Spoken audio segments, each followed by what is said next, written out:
Hi everyone, DT here. Welcome to the Super Little Challenges podcast, available wherever you get your pods and right here on YouTube. My guest today is Jeremy Sherman. Jeremy has a very diverse background in psychology, science, philosophy, and much more. He offers some pretty out there concepts, to say the least, but in a very tangible way. It was a real privilege to chat to him. Not only did he challenge some of my ideas, but he offered up a really unique challenge at the end to take away from our chat. Enjoy this one, guys. Let's get into it.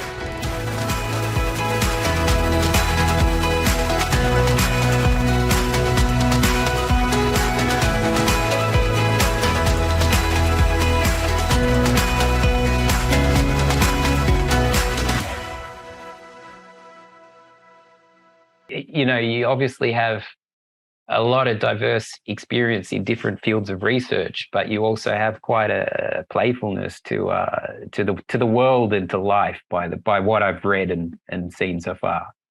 Yeah, thank you for that. That's actually my goal. Is it I sometimes describe it as advanced thought made easy, or advanced ideas for beginners. I'm a human being like everybody, and no quantity of research is going to ever make me anything but a human being. So I try to make it as accessible as possible, and while thinking it up further. So I have two challenges above my desk. I have a sign that says, "Dig deeper, it's more complicated than you've noticed," and another sign that says, "Keep it simple, stupid."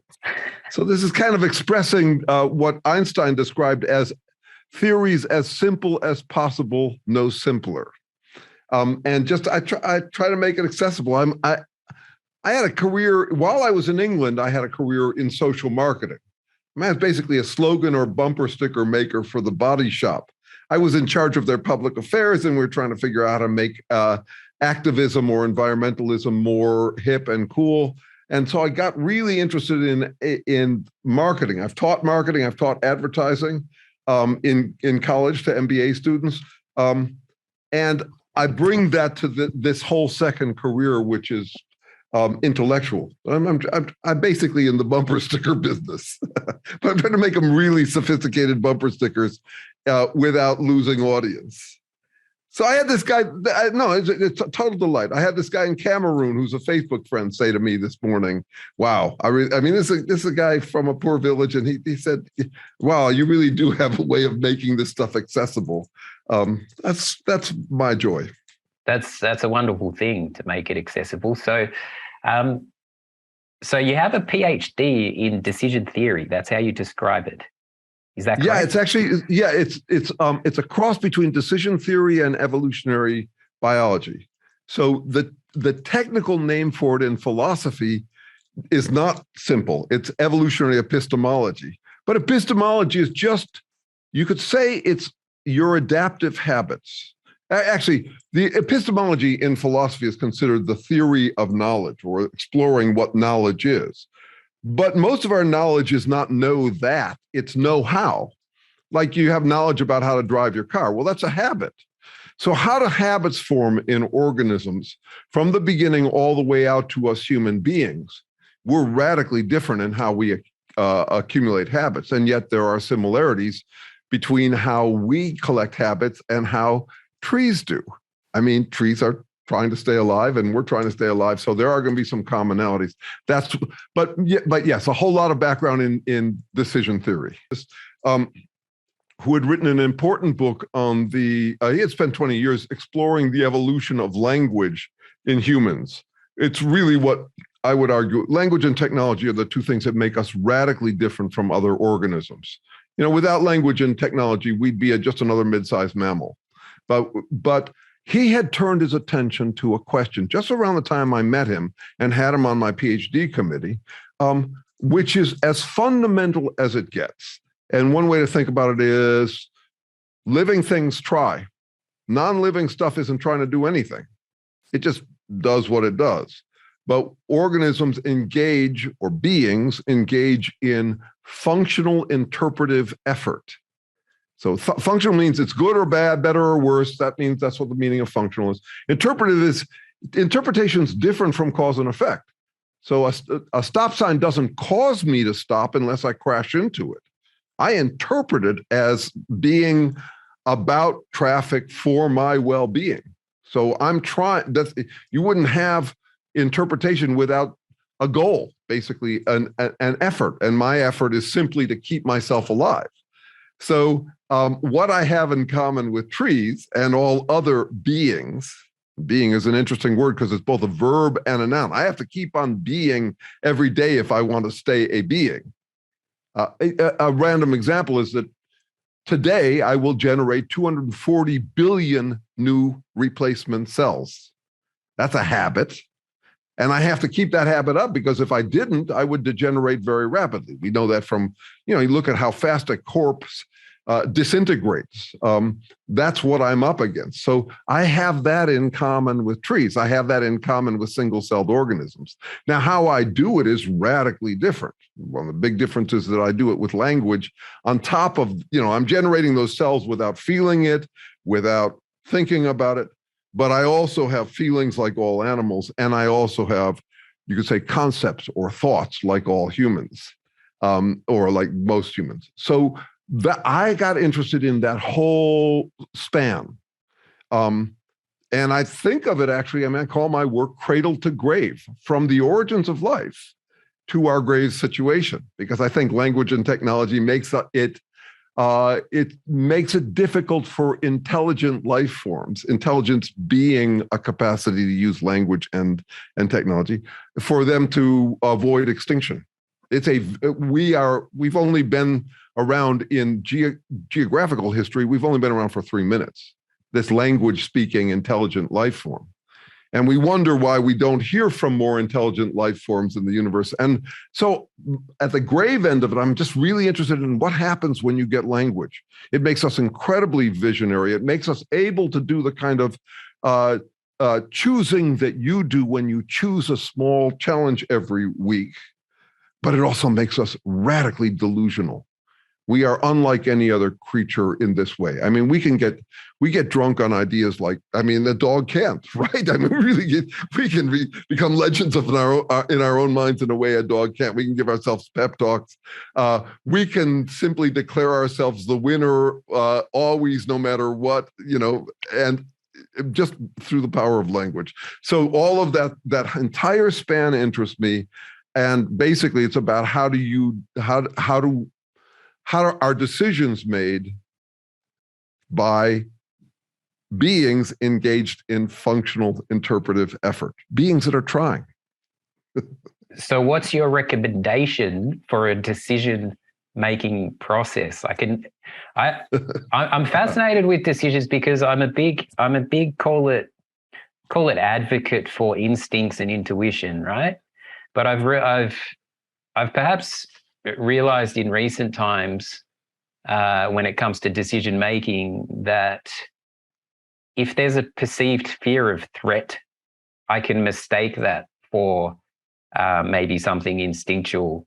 I'm trying to find the line between making decisions instinctually and the logic, and trying to find a balance between all these things that we have when it comes to decision making. So my first book was called Negotiate with Yourself and Win, and it was about doubt management. So the heart of my work is doubt. I'm really trying to understand what goes on when we deal with indecision.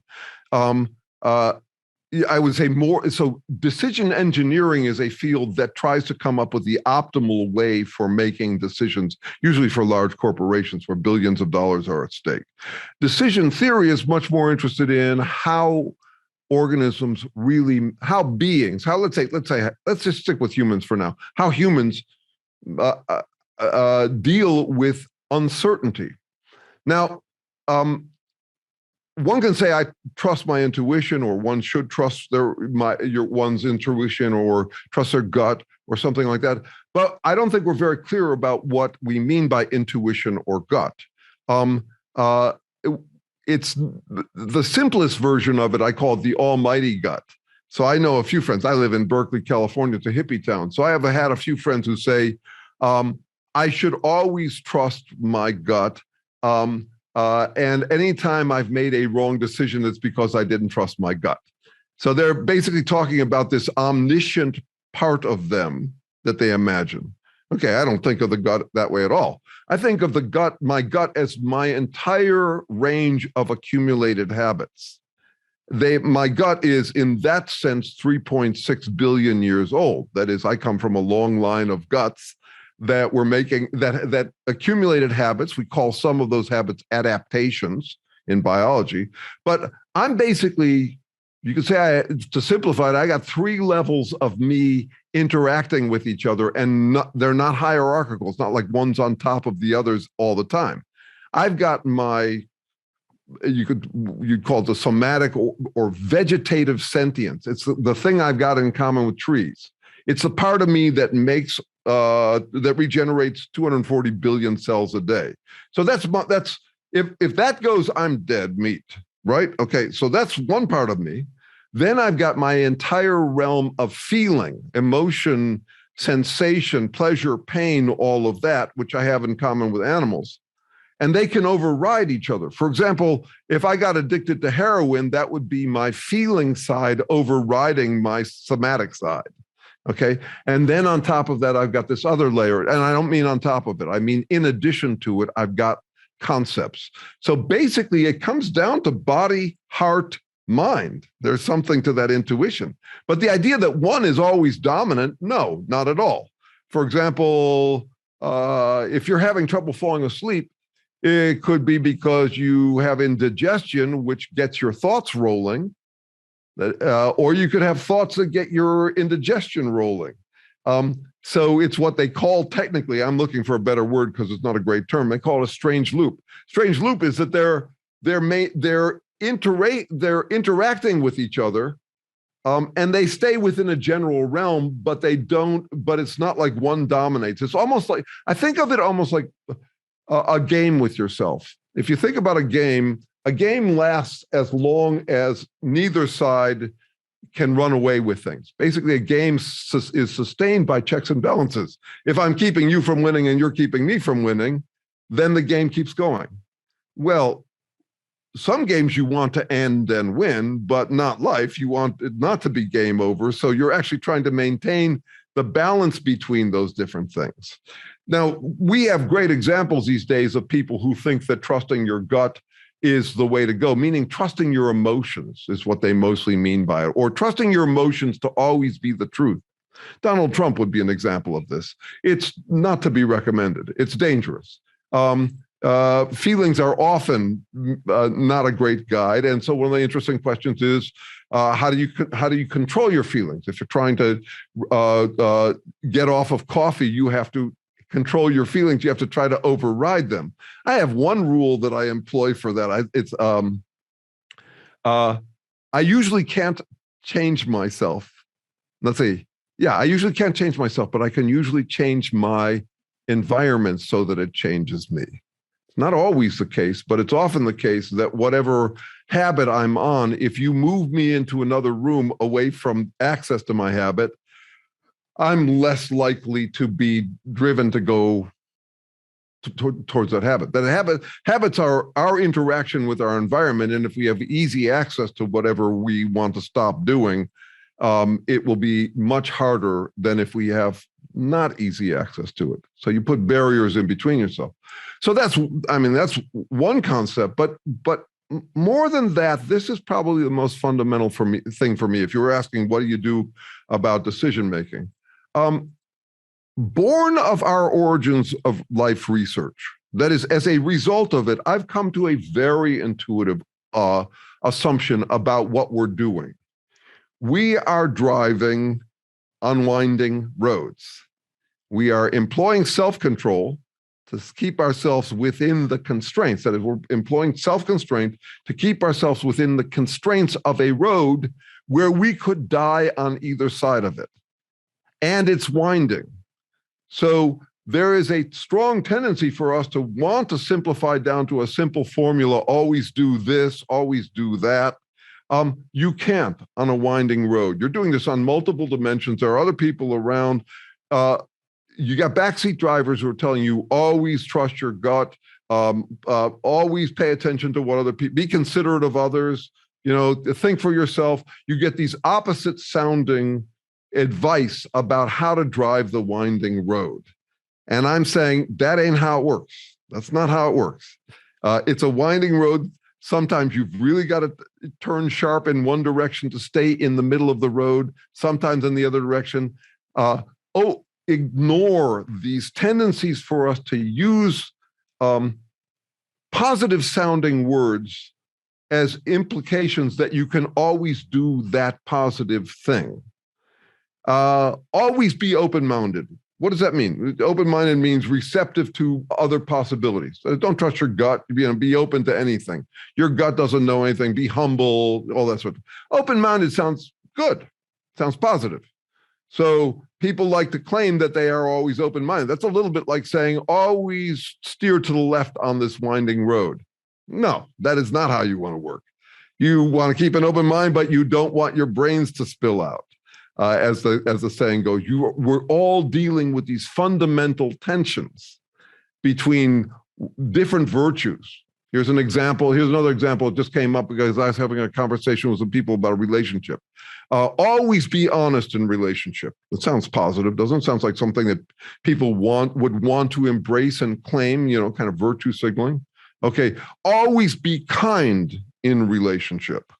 That also sounds really positive, okay? No, there's actually a tension between them. Not during the honeymoon period. During the honeymoon period, your honesty is purely affirming, purely confirming, positive, kind. At some point, there can become a trade-off between the two. And if you've got a backseat driver who says, no, you always got to be honest, or you always got to be kind, you're going to stunt your growth on figuring out how to navigate the winding road of life. So if there's anything I'm suggesting, it's pay attention to the risks on opposite sides. Don't just do this thing where you gravitate by gut towards whatever sounds positive and away from everything that sounds negative. It will stunt your growth. I have a friend who was just the other day was saying, no, I'm all for unconditional love. Of course, you have to have boundaries too. Okay. Well, wait a second. They both sound really positive, but if you aren't going to notice the trade-off between them, it's like saying, I believe in unconditional love, and of course, I believe in conditions. If you don't notice that, you're going to stunt your growth on dealing with this winding road. Yeah, wow. There's a lot in there. Sorry, I have long-winded sentences. That's awesome. There's a lot to unpack there. What you were saying at the end there, like contradiction is a bit of a theme. This contradiction between you got to notice them. If you notice them, that you'll do better. And so I have a fundamental rule in my work, which is if you can turn a moral principle into a self-negating statement, then it's not a moral principle, it's a moral dilemma. Can you give an example? Easy. Be intolerant of intolerance is self-negating. Do not be negative is self-negating. That is, it contradicts itself. Commit yourself to flexibility. You shouldn't be judgmental. Even the golden rule turns out to be a paradox. And the evidence for that's easiest is if two people are following the golden rule, it doesn't actually determine anything about who should accommodate whom. As both people want to be accommodated, both people, so does that mean they both should accommodate each other? It doesn't actually solve anything. It's not a rule. It's not a rule, because if it were a rule, it would solve something. In a way, it's basically coaxing people to accommodate. But we also know the problems with over-accommodation. I mean, so if you're not interested in those tensions, you're going to have a heck of a time. You're going to be basically jerked around by the nose by anybody who can shame you into not complying to one half of what you have to comply with. For example, you could have a partner who shames you for not being honest, shames you for not being kind, or shames you for both at the same time.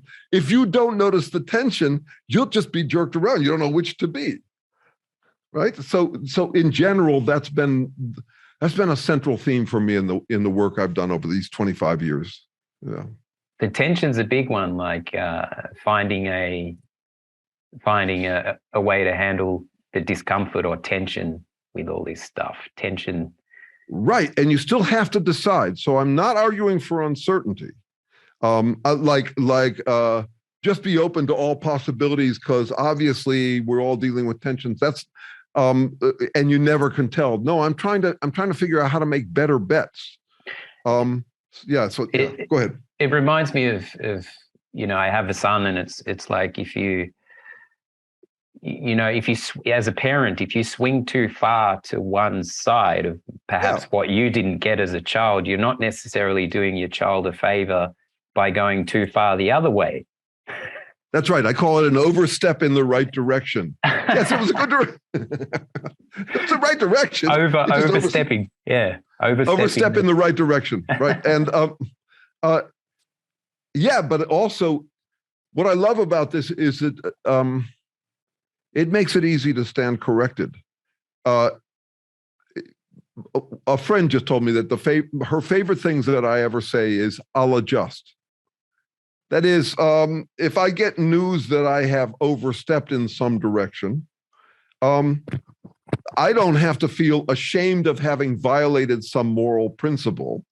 I know that I'm dealing with the slider control. I know I'm riding this winding road, and I'll say, okay, I'll adjust next time. It's not a big dramatic condemnation of me that I was a little too far over this way or that way, because I'm busy thinking of it as I'm not trying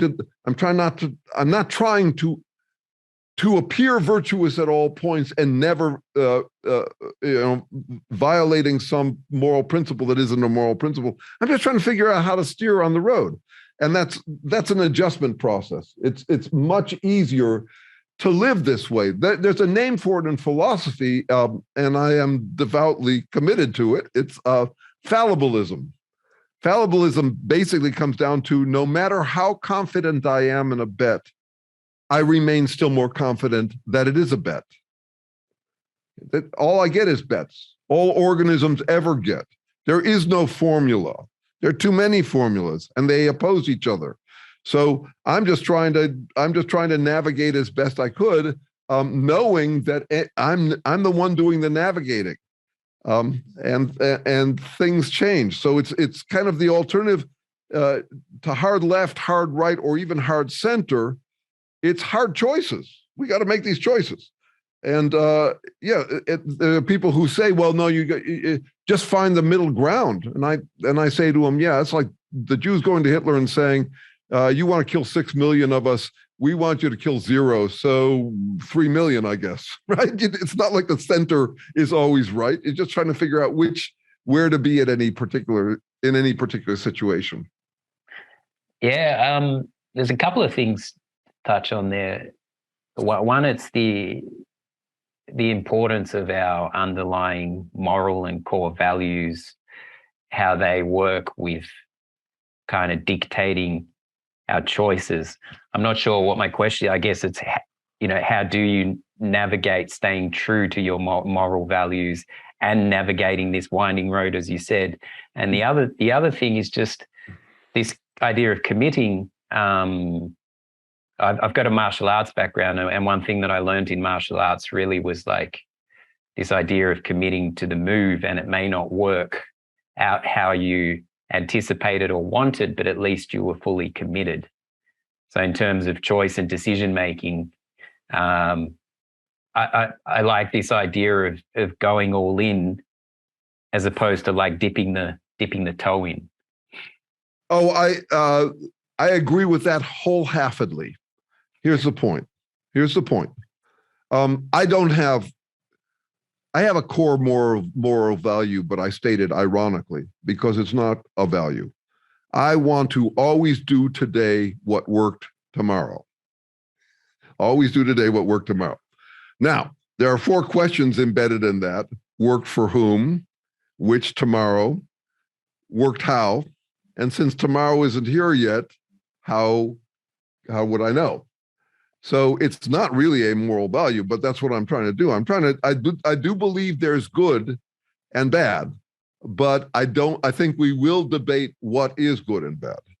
Now, we do know that there is value, as a martial artist would say, to committing to a behavior. There's a famous German, Goethe, who is, they give this quote about him as, once you commit fully, then the universe releases all sorts of energy in support of you.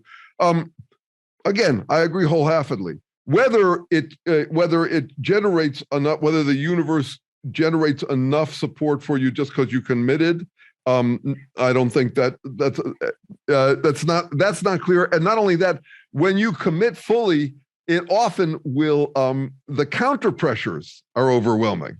Hitler or Stalin or any of these people, or Lenin actually more like it, they commit, and suddenly there's incredible backlash against them because they committed. So I don't have moral principles. I have moral dilemmas. I believe moral dilemmas are way more fundamental than moral principles. I think of moral principles as like antibodies trying to close a permanently open wound. That is the choice between being on this side or this side. And we'd like to seal it up once and for all with some kind of principle. So we come up with these memes or, the positive sayings, like commit fully and, one way or another. And then one of the rules I employ in my values is when I see one of these heart-swelling memes that tells you the formula for living, I look for counterexamples. If I can find a counterexample, I'm going to talk about commit fully.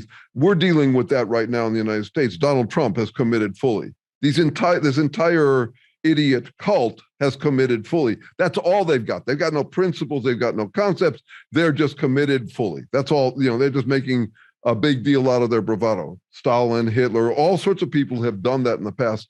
So that doesn't make me say, okay, I want to be mealy-mouthed and mindless. I'm trying to figure out how much to commit. So my peace of mind comes from worrying equally about whether I'm overcommitted or undercommitted, whether I'm over-assertive or under-assertive. If I am equally worried about both sides of that road, that's the closest I will allow myself to come to inner peace. I don't want to come to some, I found the notch, this is the perfect place to be, I can set it on automatic. No, I'm trying to mind both sides of the road. That's why I can say I'll adjust. I was overcommitted here. Okay, so I have to tip a little bit in the other way. It's a different whole approach to decision making. Yeah, I think it goes back to what you said at the start about our delusional thinking that comes into play. Because exactly what you said in the past, I've thought that by committing to something, there perhaps may be some sort of a reward as a result, and then in actual fact, it's just pushed back 3 times as hard. So I haven't been, by committing to it, the universe hasn't granted me a smooth road.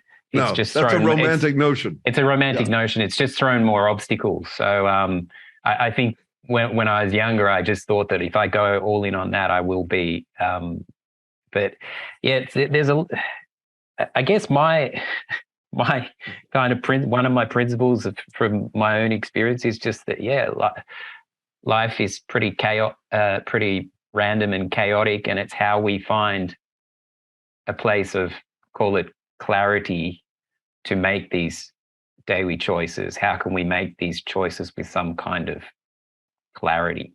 And what I'm saying is, notice how strong that appetite is in us all, and why, therefore, there would be a prevalence of offerings in our world of formulas for making those decisions by the book. I call it robo-envy. That is, we dread the thought of becoming robots, but we also kind of envy them their self-certainty. We wish we could reprogram people just like that. It's a simple, think of the difference between changing someone's mind about something and it sticking, whatever you change their mind on, and reprogramming a robot or a computer. It's just way easier. And the same with our kind of resolve. So there's a kind of romantic notion. I once was lost, but now I'm found. I was misprogrammed, now I'm reprogrammed in the right way. I now have the way forward. That appetite, I want to actually pay attention to that appetite and understand why we would have that appetite. It comes down to language again. Language imposes on us way more choices than any other organism has. All of the possible threats to avoid, all of the opportunities we could miss. We're trudging through a sandstorm of erosive options because of language. We can imagine things other organisms can't. When you compare what a dog could worry about at night, or take an animal that's out in the wild. I mean, yes, their life looks scarier in some ways than our protected lives. But when you count up the number of things they could worry about against the number of things a human could, there's just no contest. We're an anxious species.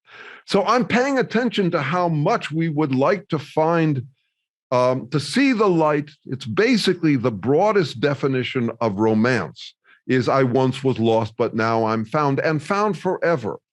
That is, I got off of these slippery vines and got up on a plateau where I am safe and free forevermore. That romantic notion is there in sexual romance. It's there in religious romance. It's this idea that you could finally find the formula, see the light. We call it woke these days, but it's gone by dozens of names. And the Trump movement is by far the wokest thing going on in the United States. They've seen the light. They have the formula. It doesn't matter what you claim the formula is. I refer to it as I once was lost, but now I'm blind. It's like you've swapped out uncertainty for a kind of blind self-certainty that I don't trust anymore. Now, nor do I go all the way in the other direction, which is, yes, the world is chaotic. There's a lot of chance and uncertainty. You can make a bad bet. I disparage that by calling it the doctrine of foregone inconclusion. You can't know anything. I must say, I'm loving these terms that you've invented. Good. There's a whole. I'm trying to list them, but I can't keep up. No, I have a glossary. It's weird. When I first started out, I thought I was going to remake language. It turns out these are just to name it is to tame it. If you have a name for part of your process, part of the things that humans do, it makes it easier to recognize. It's like a bird watcher. You want to watch what flies by on thought and conversation. That's all. I wouldn't mind. So I end up using it all. I wouldn't mind putting Robo Envy on a T-shirt or something. Robo Envy, that's right. I had a girlfriend who called herself an asshole magnet, and I made her a T-shirt that said asshole magnet on it. And then we were out jogging one day, and a friend came by, and I had to introduce her. She was wearing it. She said, "This is my new girlfriend." It's an asshole magnet. What does that say about me? There needed to be an arrow pointing straight to you. That's right. I'm with stupid. I'm with asshole. Oh man, that's hilarious. Here, I have to show you this. This is how I get my water drunk. Gee, that's a fish tank of, is that kombucha or? If only it were that virtuous. It's bug juice. It's sugar-free fake juice. Oh, amazing! It's another one of my tricks. Is I'm a big fan of strategic gullibility. That I can be convinced that this is actually juice is to my advantage. I like to fool myself in the right ways. That's a good. We just a little offshoot, but we were in Croatia, my girlfriend and I, we accidentally ordered the cuttlefish, which I just assumed was normal fish, and then this plate of black squid ink cuttlefish came, and the whole bowl was black mush. And scary. And I looked at it and I was like, I can't do it. I can't do it. But through exactly what you're saying, I made myself believe it was something else, and I got through most of the dish. Ed, I hope that counted for your week's challenge. It didn't. That's a fair point. The cuttlefish challenge. That's what I'm talking about. That's right. Now they have whole TV shows that are made of that challenge, and they do it once a week. They say, "Will you eat this?" Yeah, will you eat camel's balls in the jungle or right. whatever? That's right. That's right. What I was going to say, you often go back to language as this Yeah. underlying thing. When you're referring to language, you're talking language not just in terms of speech. You're talking language in all its many.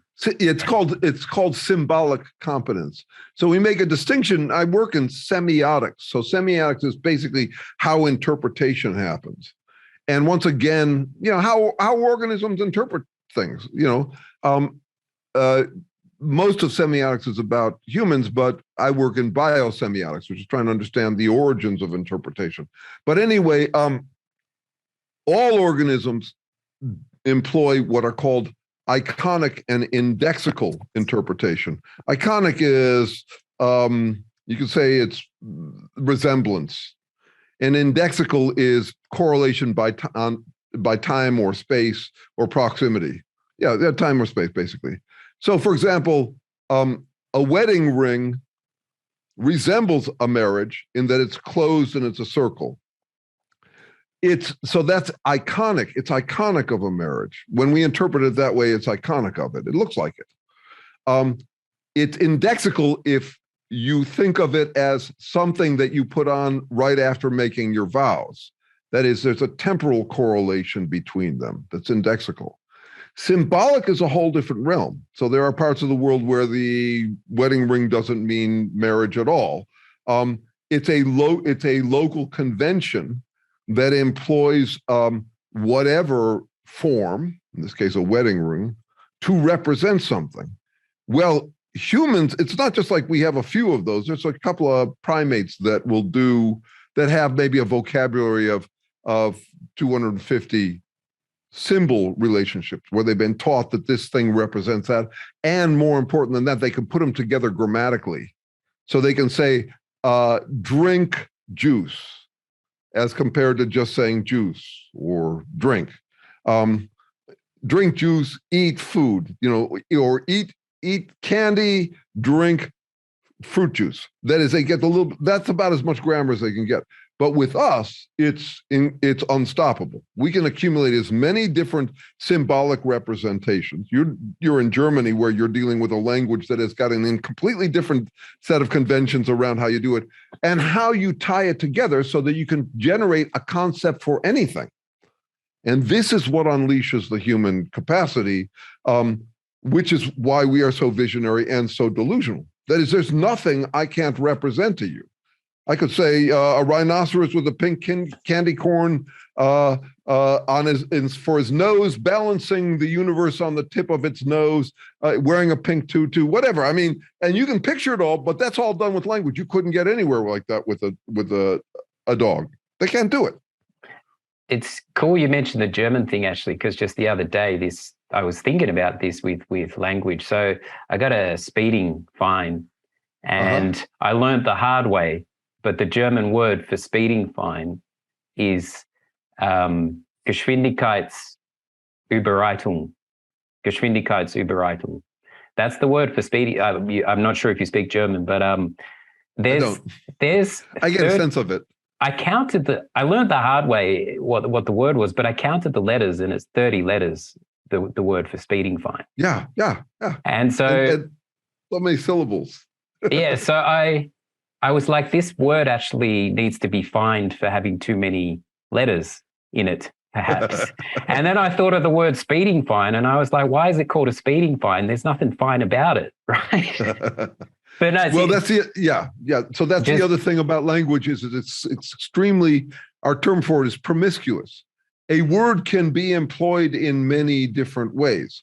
So while language gives us the false sense that we can gain great precision, there are limits to how much precision we can gain, and we can be as imprecise as we need to as well. I mean, think about a word like love.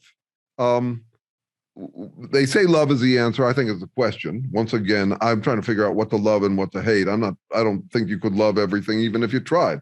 I think love is a preference, and that's always relative to something else. So if I love something, the more I love something, the more I hate its opposite. If I love humankind, I hate genocide, and I don't want to mince words about it. That's another one of these places where I don't want to just virtue signal. I'm trying to figure out how to steer this road, when to be loving, when to be hating, and all that sort of stuff. I own the human nature. Hate is part of our repertoire. I don't think I can excise it. In the meantime, if you look at the word love by itself, we use it about people we will lay down our lives for, and we use it for a hot set of shoes that we just bought. That's an example of how elastic words are, and how much room there is for, you could say, creating harmony or false harmony by basically humoring with vague language, obviously. So language it's a really complicated apparatus. And so, a lot of my peace of mind comes from what I'd call anthro-introspection. I'm one of these mid-sized mammals that just recently acquired this newfangled contraption called language. And I'm juggling it like the rest of us, and it's kind of a hoot. I mean, to watch us fumble under the drunken influence of language, it makes us really ridiculous. Well, living in Germany is absolutely that. It's daily. It's actually daily. Not to use the word, it's daily challenges, because most scenarios I'm thrown into a situation where I'm trying to grasp a language that's not my first. It's humbled.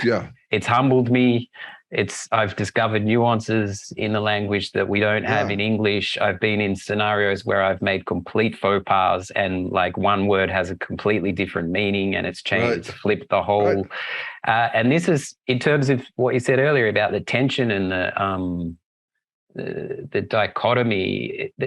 That's where the growth has happened, actually, being exposed to a foreign culture every day. And I recommend it to anybody, because when I was early 30s or whatever, I was like, I'm really too old to not be able to order a loaf of bread. Like, I don't know if I have it in me to start relearning an entire new, I couldn't order a loaf of bread, and I was like, I've had to navigate that. So language has been intensified for me in a way, being here. But what I was going to say also, just looking at your background and stuff, you seem to have had quite a bit of experience with arseholes or jerks. Let's call it just. I have a name for them. I have a new technical name for them. What's that? It's going to sound political. It's actually not. Trump bot. So the word Trump is actually an interesting word. So it's a small t. I'm not talking about Donald Trump, even though he is a quintessential Trump bot. I worry that people will misread it as just about him. It's not. You can be a Buddhist Trump bot. You can be anything Trump bot. It's robotically playing trumped up trump cards. Trump card means I win. That's what I was going to say. Trump. That was my first thought when we disassociate from Yeah, so these are trumped up trump cards. These are people who will say or do anything to claim victory. It's basically triumphalism gone wild. And nothing matters at that point. And why would you do this? Because of the fundamental needs of every organism in the world. What we would want is the removal of obstacles that get in our way. That is, we want to be free and we want to be safe. So if you can claim for yourself that everything you do, no matter what you do, it's unassailable. That is, it's invincible. It's always right, righteous, and mighty, whatever it is. Even if you lose, you're the mighty hero who is being oppressed by the outside. You get to turn into, you play martyr, basically. So any move at all, you'll just use any move. And once people find this, it's very hard to give it up. Talk about a habit. That's a if you can get away with it, you're basically playing God, because God can do anything and he is perfectly safe. Nothing can hurt God. So if you're playing God and can get away with it, it's so much easier than being human, so much easier than decision making. You don't have to make decisions. You follow your impulse every moment to moment. You rationalize it however you need to as the best thing you could possibly do in any moment. That's like, who wouldn't want that if they could get it? And all you got to do is just give up your conscience, and it's easy to give up your conscience once you get in this state. I'm interested in motivated psychopathy. It's so much easier to play God if you can get away with it than to be human. It's like there are reasons why you'd want to be one. We tend to disparage that. Like just as we say crime doesn't pay. No, crime pays beautifully if you can get away with it. But we say that to discourage it. We have to keep in mind the other side of it, which is that it pays extremely well, or else people wouldn't even try it. And the same for psychopathy. So that was an early interest, but also I've long been, I have a master's in public policy from Berkeley. For 15 years, I was a political activist. I ran the public affairs for the Body Shop out of England. I founded a national lobbying organization on environmental issues in the US that had 75 chapters. So I was paying attention to why it is that societies end up choosing wrong so often. And why we end up falling for these leaders who are basically Trump bots and cultivate their Trump bot following. So yes, it has been a lifelong obsession. And other people say to me, I don't get it. I don't know that many a-holes. And I say, yeah, no, I still think it's the issue. How do you humbly humble people who will say or do anything to avoid humility? Just a fundamental question. I don't think if we don't answer that, I think we're doomed as a species. We have to figure out how to humbly humble them when they have nothing, they're not interested in anything else but avoiding humility, and they'll say or do anything to do it. It's a really interesting question. It feels like we're in quite polarizing times, whatever topic it may be, you're either on one side or the other. And it seems that there isn't so much room for a healthy discourse, regardless of. So how do you recommend in this current climate having a healthy discourse with somebody who might be completely opposed to you on a particular topic? Well, so first of all, I think we have to make a distinction between people who oppose you on some grounds and people who oppose you. I think we are playing, when you're dealing with a Trump bot, it is three-dimensional chess. You're dealing with the two dimensions of reality and paying attention some to the who's on top and who's down below. They're paying no attention to reality. They're only playing on that third dimension. That is, you do not want to debate someone who is just masturbating to you taking their bait. It's enabling to treat someone as though they have an argument when they don't have an argument. They'll say or do anything. But once beyond that, so I take a weekly walk, I'll probably do it today, with a woman who founded a big national lobbying organization called Move On, which was big in the United States. And then went on and started something called Living Room Conversations, which is bringing together right and left wingers here in the United States in living rooms to have conversations. And we discuss how best to go about that. But I would say the heart of it is this. Most people, the most popular approach to morality these days is basically no different from how bacteria deal with sugar. Bacteria don't have cognition, they don't have feeling, but they still have the ability, when there's more sugar over here and less sugar over there, they can move towards the sugar, okay? We do that with morality. If it's got a positive connotation, we move towards it. If it's got a negative connotation, we move away from it. It's what I call the duck, the tuck and duck formula. So I tuck myself under anything positive sounding, and I duck away from anything that sounds negative. And what you'll end up with, because you can state the same behavioral move in positive ways or in negative ways. You take any one of those. So I could call open-minded, I could say wishy-washy, I could say courageous, I could say pig-headed, I could say, you take any of them, there's a positive and a negative way to spin it. What people will do is they'll gravitate towards one in a moment of when it feels right to them. And then they will claim it as their emblem, their moral values. That's why I find the whole concept of moral values, I believe in integrity or something like that. I believe in open-mindedness. I find that very dubious. I find it very suspect. Sorry, I'm just trying to get a There we go. Nothing. So what you'll end up with is people grandstanding from opposite sides and paying no attention to what the words mean. So just imagine it this way. I have a moment of that feels like a breakthrough to me. I decide that Iron Man from the Marvel movies is always right, always righteous, always strong. And so I declare myself his ally because I've embraced him. I could do this as well with a term, a language term.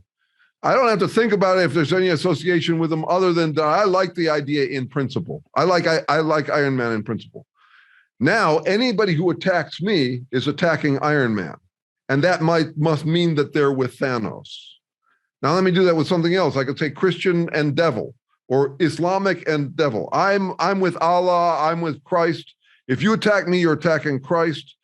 That means you're with the Antichrist. I could do that in the United States right now. The popular one is patriot and traitor. I believe in patriotism.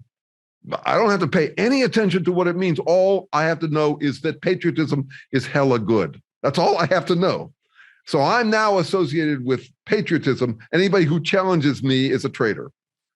It's as simple as that. That's how you get divisions. And nobody's paying attention to what these words mean. They're just using them as their badge of honor or an epithet to accuse someone of if they challenge them. So am I a conservative or am I a liberal? I'm both. Obviously, you cannot live. You don't want total freedom. Total freedom is free fall. Nor do you want total constraint. You're trying to figure out what are the right constraints and what are the right freedoms, what to keep from the past, what to change going forward. We are all liberal conservatives. We are all progressive traditionalists. We're trying to figure out the right balance. We may disagree about those things, but the problem is nobody's talking about that because they're simply accusing. If you don't want to change the same thing I want to change, then you're bad because you're conservative.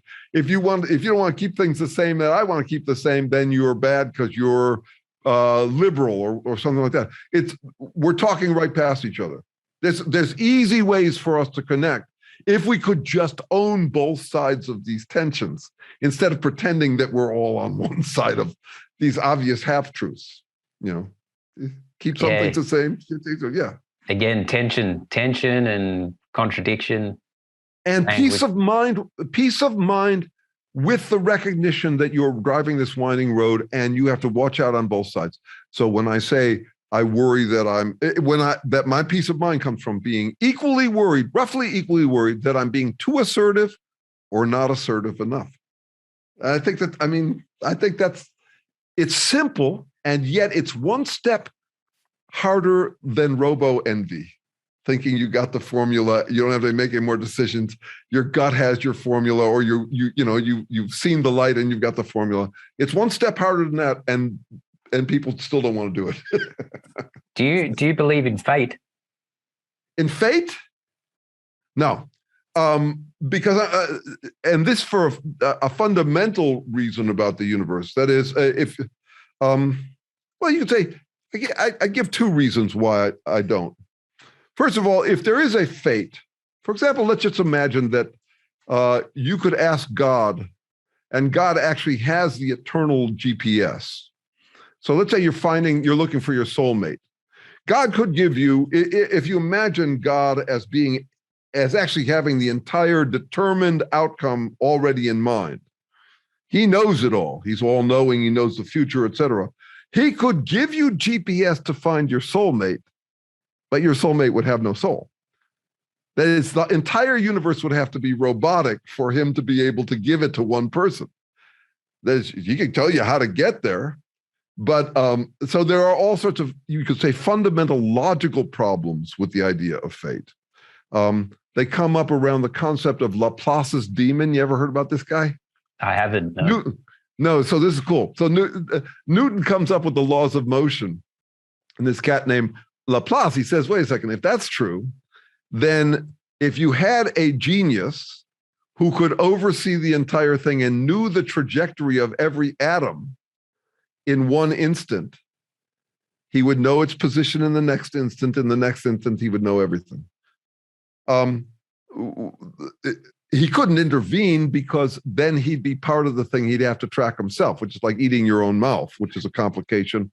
And that's one of the problems. But the other thing is, if you simply look at how physics works, we can quantize anything.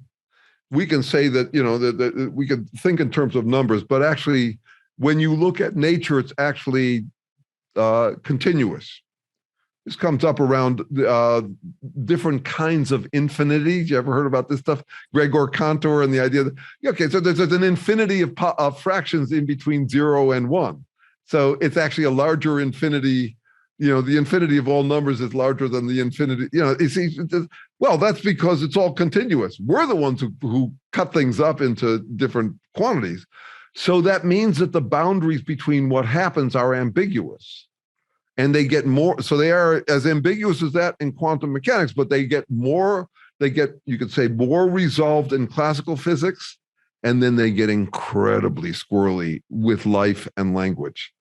I mean, the unpredictability of, and that's why I'm resolved as a fallibilist. That's why I say, no, organisms try. Yoda was just flat out wrong. He might have been motivating, but when he said there is no try, bullshit. That's all there is. Yeah, after the fact, you can talk about what happened as absolute. So that's no, I don't believe in fate. I believe it might be a nice idea. I can see why people believe in it. I believe that the idea has influence on people, obviously, but no, I don't believe in fate. I think I think labels could be a bit limiting, but I am going to possibly embrace the label fabulist. Fallibilist. Fallibilist. I can't even say it. I might just embrace that as well, because I'm always saying, embrace the flaws, that we are flawed. Yeah, though, and I'm saying something beyond that. People say nobody's perfect, as if there is a perfect you could be. I'm saying there would be no creature could be perfect. We're guessing. That is, there is. There's so many ways to come to that sobering realization about how uncertain this is. For example, could you predict this moment from the origins of the universe? If you can't, with exact precision, then no, apparently it's a wiggly world. Is there a way for me to find out right now the actual moment of my death? I don't think so. I mean, if I were on my deathbed, it might be I'd get a little closer, but or you can say a newborn baby. Is that number in existence anywhere? Is it in existence like the answer to a crossword puzzle at the end of a book? No, and these days we're under a lot of distortion around that because movies have gotten so realistic. Movies are created backwards to forward. You can figure out the conclusion and work back to it. Life is not lived that way. Life is not. So yeah, so that also reveals how much our appetite for that is. The most popular movies are the ones where someone deals with a tension, and then in the end, it's all resolved and they live happily ever after. The appetite for that in humans would be huge, and that reveals how uncertain life really is for us. We need a break from that. So I'm really into once again, strategic gullibility. I love movies like that. I'm really into realism. I'm an atheist, etc. But don't get me wrong, I need my escapist fantasy as much as the next guy. We all do. Life is too anxious. It's just an anxious thing for humans. You need those fantasies. So yeah. I think it's safe to believe in enlightenment so long as you know it never happens. we perhaps have to do this again, because I could really speak to you. But based on all our discussions so far, does some sort of challenge you might recommend for me spring to mind? Yeah. That'd be awesome. Challenges. A week-long challenge would be to avoid the duck and tuck. For 1 week in all your interactions with other people, don't allow yourself to tuck yourself under the positive sounding words and duck away from the negative ones. If someone says that you sound egotistical, don't say, no, that wouldn't be me. I'm humble. No, say, yeah, I'm egotistical like the next guy. If someone accuses you of name calling or categorizing, say, yeah, I do that. If someone accuses you of something pejorative, something negative, embrace it. Nothing human is foreign to you. And try to imagine how it actually serves you to be that way, and not just in an egomaniacal sense. I don't want to just name call. I want to name call with precision. I'm trying to get accurate about name calling. Name calling, is it name calling to say that someone's a talented medical doctor? Yes, technically it's name calling. By flipping it, by paying attention to the way the positives become negative in some contexts, the negatives become positive in some contexts, you start to recognize the tension. So if you give yourself a week of no tuck and ducking, no tucking yourself under the positive and ducking the negative, and see what happens. It's an interesting challenge. I like this idea of the flip. I'm well up for leaning into it. That's very cool. That's very cool. Yeah. I'm definitely going to give that a crack, and I'd love. It's also easier than not drinking coffee, I want to say. Well, maybe not. You don't know what this stuff can bring. Actually, you get your mind back if you stop playing. I mean, I spent 40 years trying to present myself as part of the solution, definitely not part of the problem. And it took that long for me to realize, wow, this is exhausting. I'm playing right into the hands of assholes, because assholes, they're good at claiming. All they do is claim, I've got all the positive traits, you got all the negative traits. So they'll lead you around by the nose. And if you get defensive in response to that, I got great relief when I suddenly realized, no, that game of tuck and duck sucks. It's terrible for me. I'm easily manipulated by it. I'm no longer thinking about what's right and what's wrong. I'm just thinking about how to keep positioning myself so I look good, not bad. And that it was stunting my growth. So it's better than coffee. I mean, I'm sure there's some relief when you give up coffee, but I'm saying this one actually has payoff really quick. You can stand corrected. You're just adjusting on the windy road. It's different from lurching over here, because God forbid you should have this trait that someone just depicted in the negative. It's part of becoming a fully formed why can't I say fallibilist? It's fallible. So fallible just means that you could be wrong. I'm a fallibilist ironist. When you think about it, what I'm talking about, when there's no fate, you can do the right thing and have it come out wrong. You can do the wrong thing and have it come out right. That's a definition of an ironic situation. So I think of us as, I think of that winding road thing as deadly serious and also comic. It's tragic. You can die by being in the wrong part of the road, even with the best of intention. You could die, you could kill others by mistake, even while trying to do the right thing. And it's also slapstick. So that's what I think of as the heart of irony. So I find life just deadly and slapstick at the same time. It's tragicomic.